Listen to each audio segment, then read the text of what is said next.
Welcome to the Magnificence of the Three, where we dive into real life journeys and breakthroughs, blending science, spirituality, and personal growth. This is where we unlock fear limiting beliefs and lock in beliefs of expansion and creation through empowering conversations that challenge conventional seeking and thinking. So I'm here with my brother from another timeout Tamua. My name is Jason Ford. I am an author, a speaker, and a conscious communications coach. Timeout. Let's kick it off with a prayer, buddy. Thank you. Good morning. Let's start this show with a short prayer. Father in heaven, thank you for another beautiful day. Thank you for adding another day to our lives. Thank you for taking care of our families and friends. Thank you for walking with us each and every day. And thank you most of all for choosing us to be your servants, to bring your word out to the community. Thank you again for everything that you've done for us. I ask for your spirit to be with us today during this show to explore and explain the meaning of your stories that has not been interpreted uh, before, like we are proceeding with the message you've given us. Thank you again for blessing us all these things in your name. Amen. Amen. Well, time out. We always say we're about Godfidence, not religion. We're not about separation. We're about unification. So today we're going to continue on with some more of your interpretation of your claims in your book, The Magnificence of the Three, which is the book you wrote over a 10-year period after doing 27 years in prison, which is an outstanding story the audience can hear in previous episodes. Both of us kind of, by no coincidence, met and both wanted to do a podcast, both of us authors. And here we are on the 11th show. And I know today you wanted to talk a little bit more about the what you cover in the book, and you wanted to start with Mount Sinai. But before we get into the material, let's do a quick recap of what we've covered. Essentially, the material in your book covers the structure of the atom and a lot of things in the Bible happening in threes. And when I say interpretation, this is all perspective. So you can read the book with a literal translation of it, or you can go into more of the allegorical type approach, which would be more of the you've come from the standpoint of brain development or conscious awareness. So, what did you want to add as far as the atom goes before we get started? Because I think it's always good to go through your structure of the atom, the structure of creation, the necessity of good and evil, and duality. So let's touch on the atom first, and we'll segue into the material for today. I think the most important thing for the community to explore and think about is that I think this is probably the most I can't say because it may sound like I'm bragging about it, but it has to be a monumental discovery. You know, I can't. I was thinking about it last night that what can the discovery of the atom in the Bible? Is there any other thing that you can of how important it is? Any other discovery in the past? I mean, we have the DNA discovery and dissecting DNA is important for us, but I think this is much more important if because nobody really knew about the atom until it was confirmed by Einstein in 1905. But yeah, finding it in the Bible and finding out that everything in the universe is made from it. Now that's monumental, you know. So I was thinking about that last night that we need people to review this book. We need the intellectuals to review this book. So far, the reviewers have given it 9 awards so far, and we were discussing. We were talking about it in the car, and we know by it's normal for Christians to call you names if you say something that's outside of what they learned from the scriptures from the church. Yet these reviewers are Christians, and they gave these awards to this book, and the whole book is outside of the Bible of what they teach at the church. So one of the claims that's important for us to understand, especially for the Americans today, is this claim that God did replace the land that was once promised to Israel, and that land is American land. And this is the last 2 episodes, and the next 2 episodes we'll be discussing these the scientific evidence and the evidence that straight out of the Bible that everybody missed. But we're going to discuss part of that today. So, but that's the most important thing about I think today about this discovery of the atom in the Bible is it's bigger than we can. I don't have I don't have the the words to explain how big this thing is. You know, if you sit back and think about it properly, you know, discovery of the atom in the Bible is big. And you talked about with the atom, the structure being, you call it in the book, the neutron being the God particle. Some argue that the photon is the God particle. Either way, you have the structure where the neutron, which would be an unbiased neutral charge, and then you have the proton, which could represent man itself, and then you have the electron, which could represent evil. And all of that has to exist to hold the structure together. I know you talked about like desires and desires being generated as you have to have the desire to forgive somebody. You have to have the desire to love somebody, to hate somebody, to have remorse. Right. And I think that was a great way to kind of exemplify the unbiased neutron by nature, which is if it's a neutral charge, our emotions play a big part in our intent in this world and how to create reality. And we'll talk a lot more as time goes on about some of the basics of quantum and how we've figured it through all sorts of different studies that our thought is an actual energy and right. mirrors back the effects, and it's undeniable. And I'll talk about some of that maybe towards the end on some experiments that I've been reading up on a little bit more.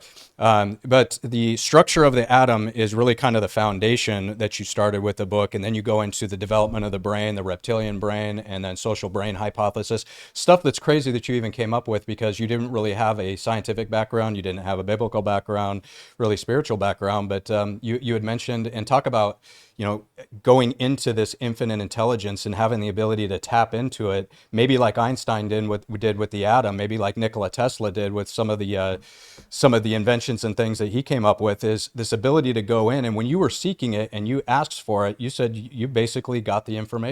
And over that 10-year period, wrote the book. So now you had mentioned we're going to talk about the land. So what can the audience get out of today, like as a preface, as far as what we're going to cover and how to maybe interpret what is said in the Old Testament and the New Testament about the Holy Land of Israel, and how that it kind of translates into what is happening today, or maybe what it was prophesizing as far as the events of today? For Christians, you know, it's really simple. Jesus doesn't care about any of that stuff. As a matter of fact, you know, right before Jesus went back, you know, in the book of Acts, the disciple asked him, "Are you going to restore the kingdom of Israel?"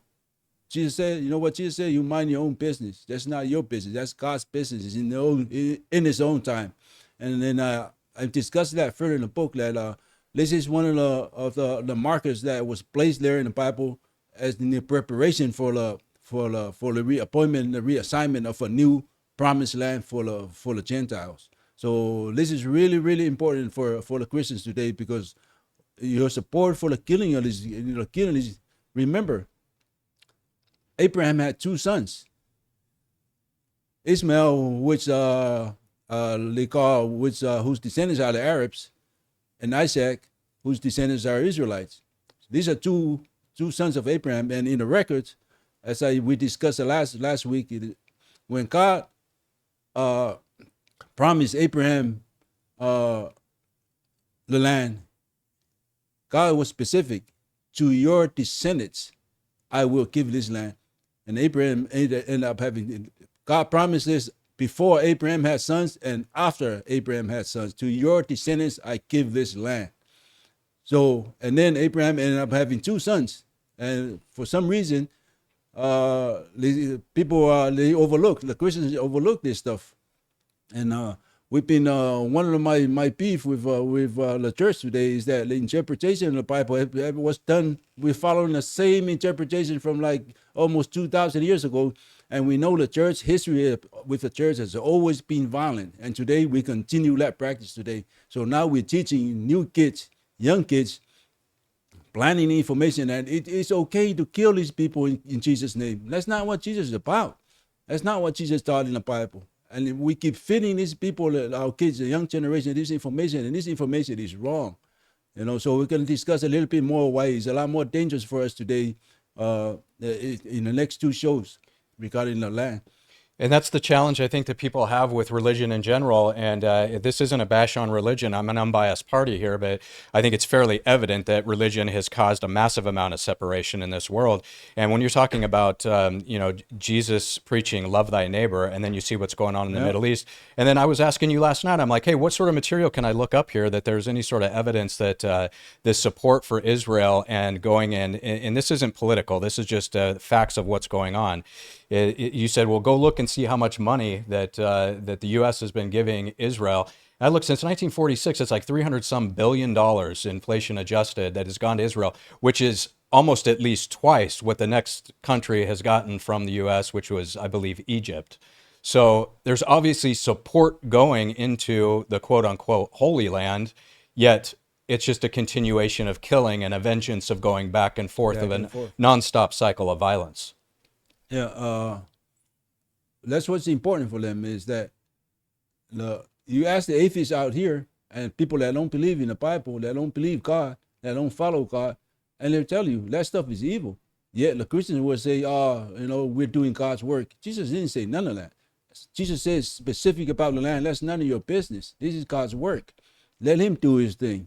But then they decided in 1946 to send the Jews from Europe, send them back into the land that God didn't do that. Man did that. So those are little things, but I can't. You could go on and on though, but Because I'm they're not doing Jesus any favor. They're not yeah. doing the churches closing.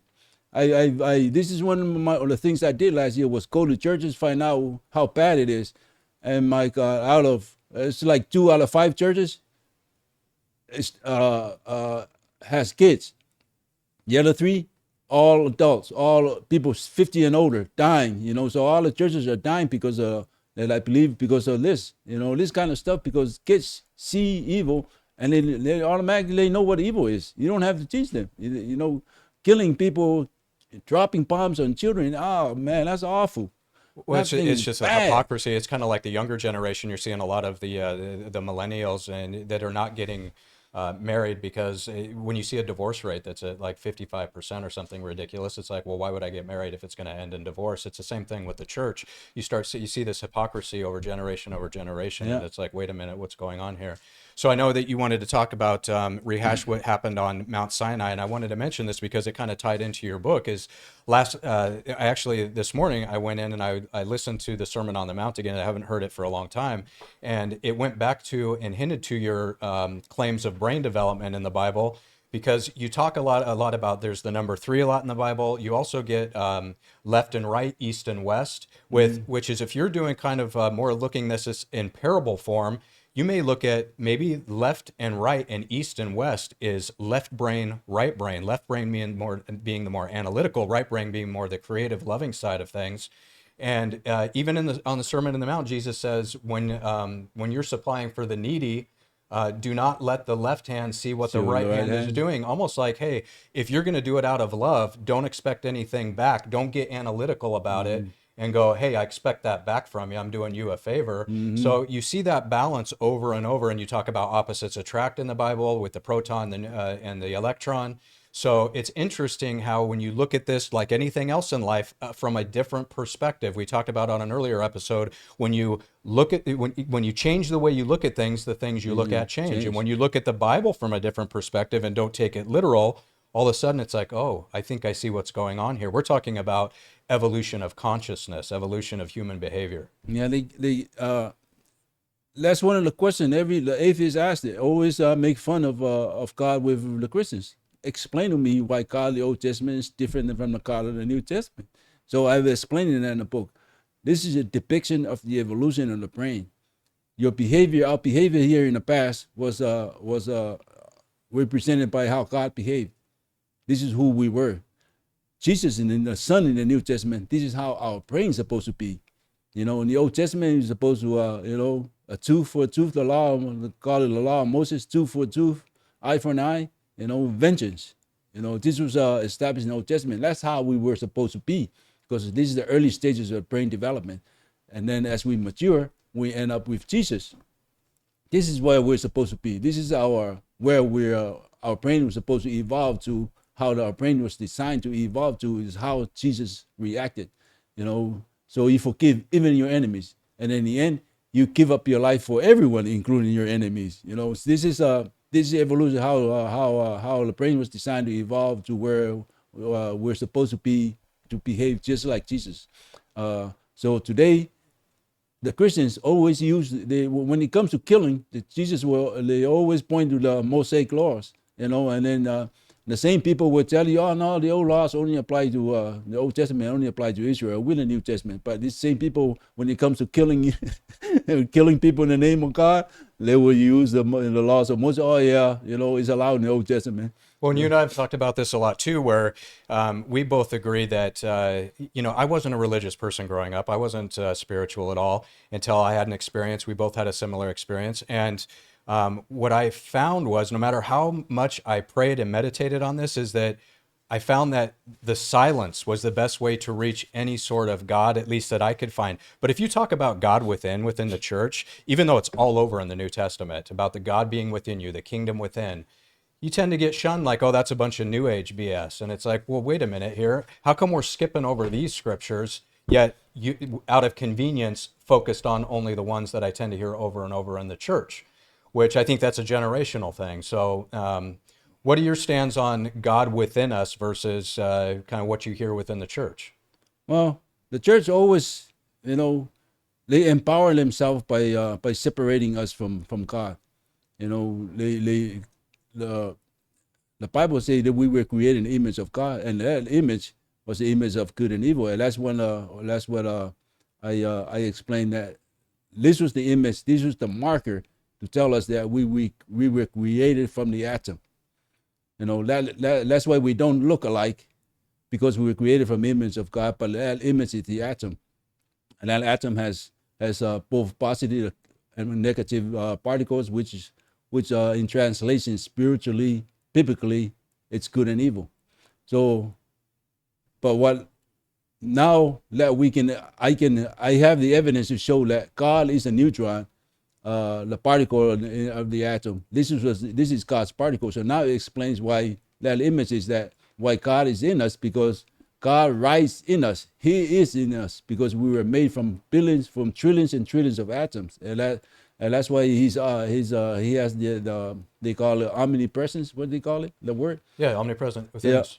That's why he has that presence, because he's in the atoms, and everything in the universe is made from this stuff. Even the air. Even the That's air. why the omnipresence. What we're breathing, even that. Well, that was a rhetorical question because I knew what your answer would be, but you just validated exactly to my point. Was I think with religion, what we have had over millennia is that we are to look to some sort of an agent or a broker through the church in order to get us to God when it's within. That's not to take away from the community of the church and the community of finding the divine, but it has been used as a control mechanism, and that's fairly evident and is consistent with what's happening today. Yeah, they set it up to where, you know, so now we have to go through somebody. To get to God, we have to go through somebody. So now people are going to universities and come out and say, oh yeah, I'm a messenger of God. And then they start talking about stuff that say, oh no, you know, we tell that God is in us. That's exactly what they would tell you. Oh no, you know, that's not what the church teach. You know, we can't go outside the gospel. So and that's why I explained earlier that I'm really shocked about these awards, because they are from Christians, because my conversation, my claims, is outside of the Bible. Well, perhaps Christians are starting to see this, and that's why a lot of them are leaving and jumping around to different churches. Right. So, all right, well, for the sake of time, let's get over to the Mount Sinai. I know you wanted to talk about how he revealed the opposite attract nature of Israel. And when we say opposite attract, we're going back to the inherent structure of the atom with the proton and the electron. So talk a little bit about what happened on Mount Sinai and your claims on God revealing opposite attract nature of Israel in general. Yeah, my claim is that because God had personally assigned Israel as his tribe, he also, because Israel was then also designed in God's image. That image is the God of good and evil, opposite attract. So the incident in Mount Sinai was while God was giving out, was designing the 10 Commandments on the top of the mountain, underneath the mountain. One tribe of Israel was already creating a golden calf to worship, an idol. So This instance depicted the first instance of Israel as opposite attract. This was the message God was planning here, that Israel is always going to, because it was they were part of the fundamental design for our development as his people. He would design them as opposite attract. It has to be opposite attract. So do you believe that God went into creation knowing, of course, this isn't something that you can prove or anybody can necessarily know, but do you believe that his creation was knowing that Israel was going to rebel with the idols and therefore kind of substantiate his opposite attract? This is what the incident of Mount Sinai depicted. He already knew, because that's the design of heaven and earth, opposite attract. It's always be a group of three. So Israel was designed the same way. Israel became, because they represented mankind, so it has to be designed as a fundamental element of the design. So it has to be in three. It has to be a God of Israel, and Israel is going to be two opposite attract, two sides. So Mount Sinai was the first one, was the first incident. So we discussed that last week, and this is just a short summary. So, and then what we discussed last week is a role the Ten Commandments play regarding the land. When God promised Abraham the land, Israel was supposed to take by force, take that land. People were already living on these lands. So God instructed Israel to take the lands, but you have to take it by force. It means you have to kill people. You have to kill everyone, steal their land. But then God issued the Ten Commandments. In the Ten Commandments, God forbade Israel from murdering people, from stealing from people, stealing neighbors' stuff. So there's a contradiction right off. For me as a kid, I say, this is a contradiction. What does this mean? This is one of the questions people always ask, one of the common questions. So, but as I explained in the book, the Ten Commandments is actually a perfect tool for brain expansion, because based on a social brain hypothesis. The social brain hypothesis say that we got separated from animals because we decided to have bigger tribes, bigger families. So as the bigger the tribe got, our brains also got bigger. And so I explained in the book that the Ten Commandments is a perfect tool for expanding one's tribe, because you have to, if you're given two choices, you live with a community that kills and steals from one another, or a community that love one another and share stuff and respect one another, don't go around stealing from neighbors. Which community would you choose? A reasonable person is, it's reasonable to assume that you choose the people that won't steal from you. This is how God designed. This is the meaning of the Ten Commandments, how it was designed. It was designed to expand the tribe, and the bigger, and so hypothesis came later and say, the bigger the tribe, the bigger the brain. So when you have the quote, God, or one law for Israel and one for the stranger amongst them, expand on that. That was part of this law about strangers living with Israel. So God had instructed them that, even for strangers, the strangers have one law. The same law that applies to you applies to them. You don't give them no other laws, but Israel didn't do that. The rabbis later on made up their own laws and say, this is called they call them the Mosaic Noahide laws. I think that's what they call it.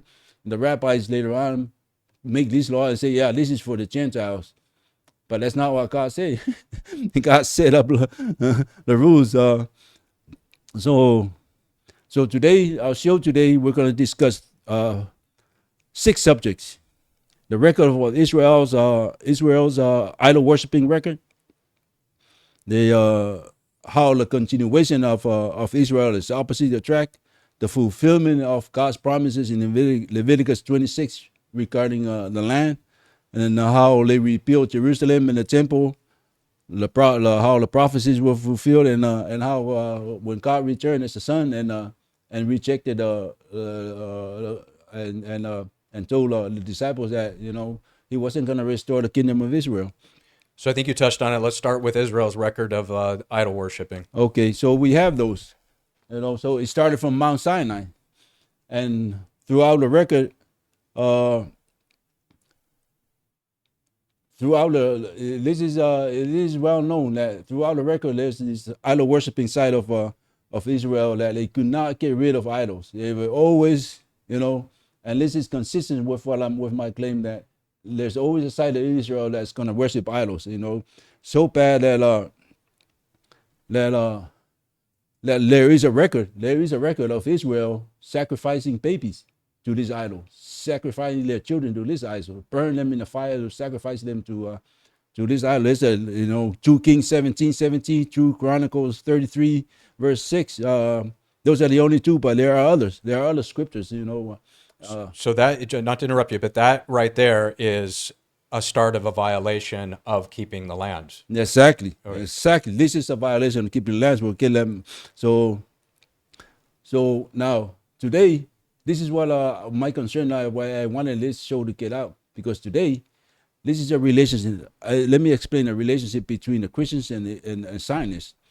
Today, there is this assumption. They teach this in church, that whatever support you give to Israel today, the Zionists today over that land, God's going to bless you for it. So they've been dropping bombs on these babies, on refugee camps, and, there's babies. They're taking out babies every week out of the rubble, dead bodies. So, and then I start thinking, I can refer you all to this thing, to what they did, the Israelites did in idol, burning their kids to worship idols. I interpret that today that this is because the Christians so idolize the Zionists that they think they're gonna get blessings for the killing and the murder of these kids, the killing of these kids. You see what I'm saying? And this is exactly what happened in the Old Testament. This is what God history said. tends to repeat itself. Now there's a history repeating itself, and it's taught by the church. The church is teaching this stuff. Well, it's fairly evident with the money flow going from the U.S. over where the support is. Yeah, there's a former one of Trump's buddy, the Indian woman, American Indian woman, who wrote her name on a bomb. That this bomb is gonna most likely drop on a hospital where babies are dying in, and this is the kind of thing that these people they don't believe in God, so they do this stuff. The American, I don't think she's a Christian because she's American, she's an Indian, so she doesn't understand this stuff. This is banned from the Bible. This is what God says. No, we don't do that. You don't do that kind of stuff. This is what this is one of the reasons why he kicked Israel off the land. Is stuff like that. So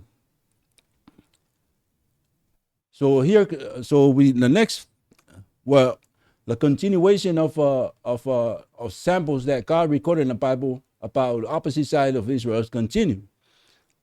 They have a history of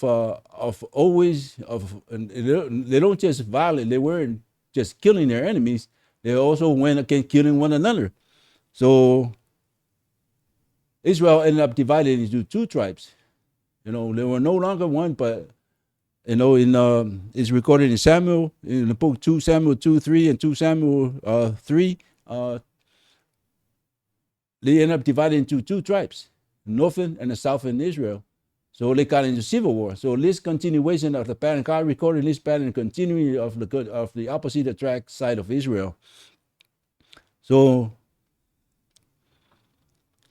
this was the second time God revealed this side of Israel. So immediately after that, the promises of Leviticus 26 came into play. All right. The Assyrians, this is one of the things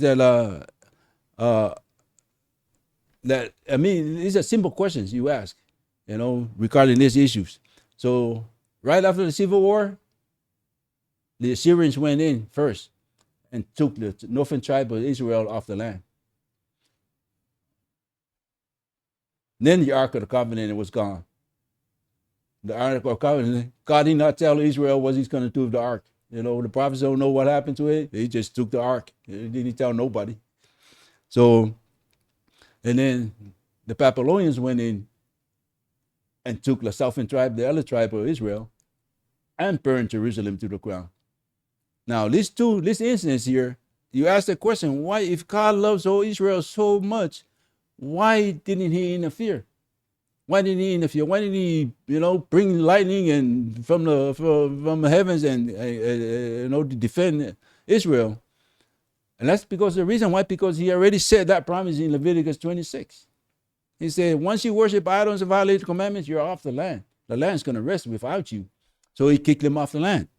Now, today, you can hear the Christians today say, "Oh, there's support for Israel. Oh, yeah, God, God support Israel. God's supposed to restore the land according to the prophets." So they cite these prophets from the Old Testament. There's prophets. Who was it? There's Isaiah, Jeremiah. There's a bunch of them. Promised to restore Jerusalem and rebuild the temple. What they don't teach the church was that these prophecies were done before the second, because they rebuilt the temple the second time and Jerusalem. So they don't teach the church that these prophets had prophesied this before the second temple was installed, was created, was constructed. So this is the second Jerusalem that Jesus was born into. So the temple was up. So let's recap real quick. So just to be clear for the audience. So you're saying that it was already prophesied that Jerusalem was going to basically burn to the ground, and that happened twice. And as it was rebuilt, that's where Jesus came in. No, after it was burned, and Israel was taken off the land, then the prophets started prophesying that God's going to restore the kingdom of Israel. So when they get out, when Judah came off, when the Babylonians were defeated by the Persians. So the Persians, who today is Iran, which is very interesting. Today these Iranians that turned to Iranians of the modern world, is they released Israel from the enslavement by the Babylonians. So it's these guys that when they went back, they asked the Persians if they can rebuild Jerusalem. And the Persians say, the king of Persian, Darius, allowed them and say, yes, you can. So they rebuilt Jerusalem. So this was done after the prophecies were ready. After the prophets had prophesied the rebuilding. So the prophecies came true. It's almost like God listened to say, yeah, I'm going to show you that this is not what you want. This is what you want. You have plans. I have plans.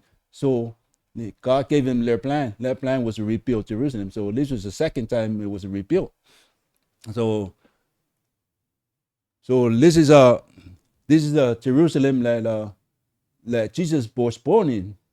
This is the second Jerusalem that was already rebuilt. So, but we know from the scriptures that right, they one of the disciples, they were going somewhere and they saw,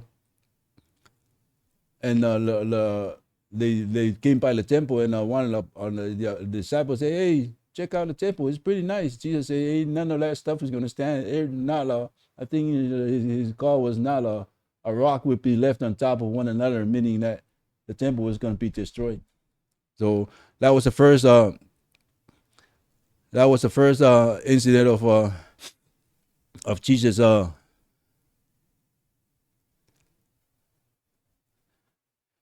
So the next time when Jesus was crucified, and when he showed up, when he rose again, he showed up and found the disciples.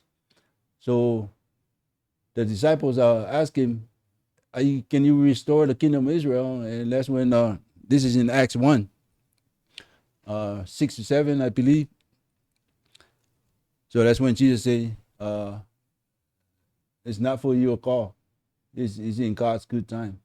So what it means to me is that Jesus said, that's not a plan. God has his own plan. You see what I'm saying? And that plan was already set in place from Leviticus 26, and it's consistent with what I'm saying, because Israel, the only difference between Israel and us was they were assigned a task as priests. The question is, who were they supposed to be priests to? To themselves or to the world? If they were supposed to be priests to the world, They cannot do that job stuck on a piece of land. And I mean, it's just simple logic. I mean, how are you going to take God to the world if you're stuck on a piece of land? Today, both sides of Israel say that it's their God. Their relationship with God is their God. It's nobody else's God. It's their God. It belongs to them. Oh, we forgot to mention that part because the continuation of this opposite attract side of Israel, it began from the Mount Sinai to the Civil War. Today, there's two sides of Israel today. Continues today. There's a Zionist who think that land belongs to them, and then there's a diaspora Jew that say, no, he have no business going back to the land. We're supposed to wait for the Messiah, for our Messiah to take us back to restore the land to us. But the land was restored by white Christians from Europe. The European, the allies, they restore not God. So ever since then, there's been these problems, the violence of these problems. They just October 7th. That's just one incident. There've been many of them since the beginning of time. Since the beginning, since 1948, 46 when they went back, 1948. But this is the continuation of that opposite side of Israel continues today. This is straight out of the Bible because it has to be opposite attract because they were designed that way. There's always an idol worship side of Israel. And today, the Zionists, the Zionists are over there killing people over a land, and that's prohibited by the Ten Commandments. That's directly prohibited by the Ten Commandments. This is why the Ten Commandments overrule the covenant. And we explained last week, the difference between a covenant and the Ten Commandments is that once God set conditions on keeping the land through the Ten Commandments, I mean the Ten Commandments is Israel's constitution. The covenant is a contract. Once God set the conditions on keeping the land in Leviticus 26, the covenant became a contract, whereas the constitution, the Ten Commandments became the law or the constitution for Israel. So let's segue into how does this now relate to what's happening now with the? I know you had a theory on the United States being the new, what is termed in the Bible, the land of milk and honey. So how does this all tie in? Oh, it's beautiful. Next two episodes, we're going to lay out the evidence of the claims in the book. But it has to do with Einstein. It has to do with the recreation. As I explained in the book, the Ark of the Covenant was the first atom bomb. The atom bomb, the first atom bomb of the universe. That's what. So when we recreate the creation of the atom bomb here by the Americans was a recreation of the Ark. This is how God, how beautiful God left the evidence for us to discover. And my claim in the book is the Americans could not recreate this bomb unless it was authorized, unless God allowed it. He cannot do it because the Ark of the Covenant was designed personally by the hand of God. So nobody can recreate it unless God approves of it. And this is what the fascinating thing is: the people that started this project were all Jews. We're all Abraham's descendants, because they were the one who created the ark in the Bible anyhow. So it has to be them. Can't be by anybody else. It has to come through them. This is why, because German scientists knew about how to split the atom first, before anybody else. So that's what started the bomb. But they could not recreate it because they were not assigned to this project. They were assigned specifically to the American. And the reason why? Because God had replaced the old land of Israel with the new land. The Ark of the Covenant, or the atom bomb replaced the Ark of the Covenant. And this is why America was able to do it, because God had approved of this land as his new land of the new world. You start looking at this stuff from this perspective, and you start wondering if it's if there's any coincidence to this. The fact that you have the atom, which if you're claiming that's the foundation of creation, but then the atom is also used for destruction, and we talked a little bit about that. So you have some opposite attract right there with creation and destruction, with the splitting of the atom. Yeah, it's what God did was beautiful. How he marked the evidence that he was aware of the atom. And this is the Ark of the Covenant, was that piece of evidence, was that solid piece of evidence. Like, you can't dispute it. that God was aware of the atom, because how he planted the evidence, the destructive force of the Ark of the Covenant in the Bible ended up just the same as the destructive force it did here on earth. So the evidence fell out of the Bible and landed here on earth, and through the recreation of the Ark of the Covenant with the use of the bomb. And you talk about in parable form how the Ark of the Covenant actually represented the atom, because when you go through the measurements of the Ark of the Covenant in the Bible, like you and I had covered on a previous episode, it's pretty much all space. Right? No, this is not recorded in the Bible. It's one of those beautiful things. But it's in the archives That's a different archive of it. Yeah, it's not recorded in the Bible. But what they found was that when they put the ark in the room, the Holy of the Holies was 20 cubits across. So when they put the Ark of the Covenant inside the room, they measure from one side of the ark to the wall, it was 10 cubits. And then from the other side of the wall was also 10 in a 20-cubit room, which tells you that there was nothing. There's nothing in there. There's nothing inside. So it is one of those things that nobody. But now I figure when I found that the ark was a covenant, the Ark of the Covenant was the sign of the atom, and then this makes sense why this measurement was done. This is not in the Bible. It's actually practically in the Jewish archives, in the Jewish records. So it's one of those pieces of evidence just fell out of nowhere and just fits right into the claims, supporting the claims that because the atom is invisible, you can't see it. And this is one of the evidence how God planted the evidence that, in the room, there's this physical thing, and then you measure it from one side of the wall, it turns out the room is pretty much empty. There's nothing in it. So let's back up now, because this is interesting, because I know that you could just keep trailing along with this. So based on what's going on in your head when you write this material and your take on it now.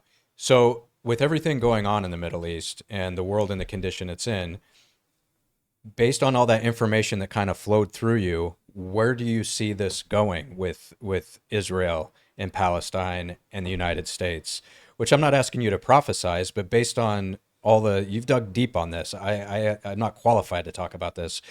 Where do you see it going from here? Yeah, my concern is this. Because the land, once God assigned the land as a promised land, it also has to be in 3 lands. It has to be 3 lands. That's my concern. And since Jerusalem was only burned twice, there's going to be a third burning coming. There's another one That's coming. what I was getting at. So you're saying that there's going to be a third because everything is coming 3s. And you believe that third possibly would be the States. That's what that's my concern, because my claim is that the American land is the second promised land that God had assigned, has designated for the Gentiles. But that's a problem, because Jerusalem was only burned twice. So there's a good possibility that we might be the second burning, the third one, because of this, because of my claim that God had reassigned the new promised land, the second promised land, and that's us. So that's my concern. And now. And you say that, not to interrupt, but you say that because in the Bible, he says that it's essentially in control of the Gentiles at this point, right? Which means non-Jewish by definition. Yeah, when Jesus came back, he reassigned. And we've got a melting pot here. Yeah, he reassigned the task of priest. When Jesus came back, when God came back as a son, he reassigned the task of priest to include Gentiles. To include Gentiles. He did no longer, which would be a majority of the U.S. people that are not descendants of Abraham. The Gentiles are people that had no ties to Abraham. So we have no ties to Abraham. This is why how dangerous it is. The more because this is the meaning of belief by faith. Because we have no ties to Abraham. Abraham met God. Ismail, who is a Muslim, who is one of Abraham's son, who is descendants, ancestor of the Muslims. He met the angel, God's angel. So they have these memories. We do not. Our ancestors never met God. This is why Jesus taught in the Bible about emphasizing the by faith belief. You have to believe by faith, because by faith is how we Gentiles has to meet God. We have to believe that what the stories written in the book are true. Can I get my point? Yeah. We had to believe by faith that the stories are true, because we have no memories. We have no ties to Abraham, and Abraham had met God. The Jews and the Muslims, their ancestors met God, so they have memories. This is why it's dangerous for us. Why we should not be interfering with this stuff. This stuff is, we should not be killing people for, And here is the point that also applies to us. In Leviticus 26, this is what God told Israel, because the land never rested. This is why you're off the land. You stay off the land because the land never rested while you were on it. Meaning there's always unrest with war. This is what we are. Yeah. Since the Christians got here from Europe, this land never rested. Yeah. They never rested because there's always one violence. In the last 20 years, we see nothing but wars, and we are part of that. Part of these wars, this conflict with the Muslims has to do with this land. But now you know that there's a reason why God did not interfere when pagans went into Israel and took Israel off the land 3 times. First the Assyrians, Babylonians, and then the Romans. The Romans, this happened in the New Testament. So God did not interfere with them because he had plans. He already had plans. That plans were laid out in Leviticus 26 and is consistent with the assignment of Israel as priests. They're supposed to get off the land, go out there and meet the word and spread the word about God, which they never did. And this is why I'm arguing the book. This is why God returned and reassigned the job, because Israel never understood that task, which was and today they still don't understand that task, because today they was to go out to be priests to the world. No, not to violate the commandments. Or violate the commandments. Yeah. Today they're still violating the commandments. They're killing these people over land that God kicked them off and say stay off that land, because the land never rested while you were on it. And this is what I'm saying today, that since they went back, and that land also applied that phrase that God, that sentence God added in Leviticus 26 still applies today. The land never rested since 1948, since they went back. Never rested. It's the same thing with American lands. This is why I'm worried about it, is we as Gentiles, maybe we have no business interfering with this stuff. We're Gentiles. We're the third leg to this relationship. This relationship of 3. This is a relationship of 3. There's God, and there's three tribes that worship him. There's the Christians, the Muslims, and Israel. And I didn't want to get ahead of you, but I know that's what you wanted to cover on the next episode, and we're coming up on time. So essentially, a summary of the next episode is you're saying that now that Jesus made known that he was not going to restore the kingdom of Israel, you wanted to go through how the evidence to prove that God did replace the land once promised to Israel with another one for the Gentiles. This land became known as the American land. So that's just kind of a setup for what you wanted to talk about on the next episode. Yes. All right. That would be what we're going to, 2 more episodes, and we're going to lay out how the foundation of the claims of how the evidence that God left had landed here on earth, of how he planned on replacing the land. So, okay, good. All right. Well, you can, if you want to read the whole book, Magnificence of the Three, you can buy it on Amazon. Where else is it at? Walmart is now, and then pretty much in every bookstores, Barnes and Nobles, and it's sold actually in Europe and in Asia. I've seen. Yeah, very, very interesting read and a different perspective, because I know a lot of people have had questions on because there's got to be something to the Bible, and what is it about this text that is so interesting and has essentially formed a foundation for the world in general. So we'll wrap it up there, and you like to take us out in prayer, time out? So yes, go ahead. just for close out is for us, we're responsible. We have a job to bring peace to the world. We grew up, I'm 6 years old, ever since I grew up, there's never been any peace. And it always has to do with, religion is always in the background of it. It's our responsibility to bring peace to the world. And what we're doing today, what the church, I just seen somebody preaching that, involving the church should involve politics because we're supposed to be soldiers for God. This is the kind of stuff that we never rested because of this. So thank you for listening. So we close out with a short prayer. Thank you, our Father in heaven, for your presence here today. Thank you for your Spirit being with us today. Continue to ask for your blessings for this nation, our families, our friends, and loved ones, and keep everything safe. And we also pray for the Palestinians that those babies stuck in under the rubble to bless them, bless their families, and as well as also the Zionists and those in Israel who are against this war. Thank you for your blessings for all of us. We ask all these things in your name. Amen. Amen. Magnificence of the Three, thanks for joining us. When you serve others, you serve yourself. See you next time.